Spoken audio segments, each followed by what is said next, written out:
మెదక్ జిల్లా చిలప్చేడ్ మండలంలోని గ్రామాల్లో బీజేపీ ఎంపీ అభ్యర్థి రఘునందనరావు రోడ్ షో నిర్వహించారు. అన్ని గ్రామాల్లో బీజేపీ కార్యకర్తలు రఘునందనరావుకి ఈ సందర్భంగా ఘనంగా స్వాగతం పలికారు. ఈ కార్యక్రమంలో భాగంగా సీనియర్ నాయకులు మురళీ యాదవ్, మండల అధ్యక్షుడు శ్రీకాంత్ గౌడ్, వివిధ మండలాల అధ్యక్షులు, నాయకులు, కార్యకర్తలు పాల్గొని రఘునందనరావు సభను, రోడ్ షోను విజయవంతం చేశారు.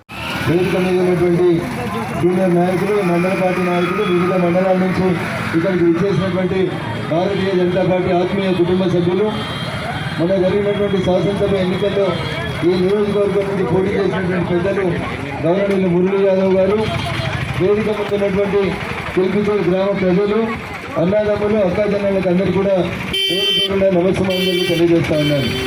ఎండ బాగా కొడుతుంది. ఒక చెట్టు నుండి ఏమన్నా జనసేన నిలబడేటట్టుంది. బాగా గట్టిగా ఎండ కొడుతుంది. 10 నిమిషాలు మాట్లాడుకుంటున్నాం. ఎలక్షన్లు 13వ తారీఖున వస్తున్నాయి. ఎలక్షన్లు ఎప్పుడు వస్తున్నాయా? ఎప్పుడు? ఎన్ని రోజులు ఉన్నాయి? ఇంకా 15 రోజులు ఉన్నాయి ఎలక్షన్. ఈ 15 రోజులు ఒకసారి మీరు అందరూ కూడా మంచిగా ఆలోచించాలి. ఏ పార్టీ ఏం చేసింది, ఎట్లా చేసింది అనేది ఒకసారి ఆలోచించాలి దయచేసి. 2 పార్టీలను చూసారు మీరు. చంద్రశేఖరరావు గారి నాయకత్వంలో కారు గుర్తును చూసారు. కొద్ది రోజులు, ఒకసారి కాదు, 2 సార్లు కాదు, 10 ఏళ్ళు చూసారు కారు గుర్తుని. ఎన్ని మాయ మాటలు చెప్పిర్రో, ఏం చెప్పిర్రో మనం అందరం విన్నాం. 10 సంవత్సరాల పాలన తర్వాత మా చిలిపిచేళ్ళలో మా అవ్వల మెడలు చూస్తే ఒక్కల మెడలో కూడా మాసం బంగారం కనబడతలేదు. కనబడుతుందా? చంద్రశేఖరరావు గారు ఏం చెప్పారు? వ్యవసాయం చేస్తే ఎకరానికి 1 కోటి రూపాయలు వస్తాయి, మీరు అందరూ వ్యవసాయం చేయండి, నేను కూడా వ్యవసాయం చేస్తున్నా అని చెప్పిండు. మరి నిజంగా వ్యవసాయం చేస్తే 1 కోటి రూపాయలు వస్తే మా చిలిపిచేడు గ్రామంలో ఉన్నటువంటి ఒక్క అక్కకు కానీ, ఒక చెల్లెకు కానీ మాసం బంగారం ఎందుకు కనబడతలేదో ఒక్కసారి దయచేసి ఆలోచించాలి.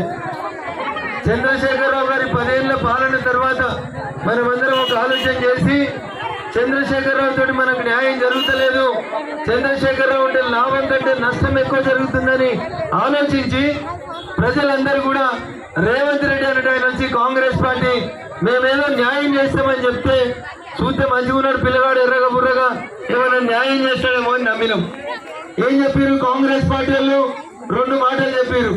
టీఆర్ఎస్ వాళ్ళు ఒక్కరికే పింఛన్ ఇస్తున్నారు, 2000 ఇస్తున్నారు, కష్టమవుతుంది. మేము కాంగ్రెస్ వాళ్ళం అధికారంలోకి వస్తే ఒక్కొక్కరికి 4000 ఇస్తాం, ఇద్దరికి ఇస్తాం ఇట్లా అని చెప్పారు. అవ వచ్చింది ఒకరికన్నా 4000 పింఛన్ ఇచ్చిండా? 5 నెలల రేవంత్ రెడ్డి ముఖ్యమంత్రి. ఎన్ని నెలలు అయింది? ఏమైంది సారు, ఎందుకు ఇస్తలేమంటే ఏమన్నాడు ఎరికేనా?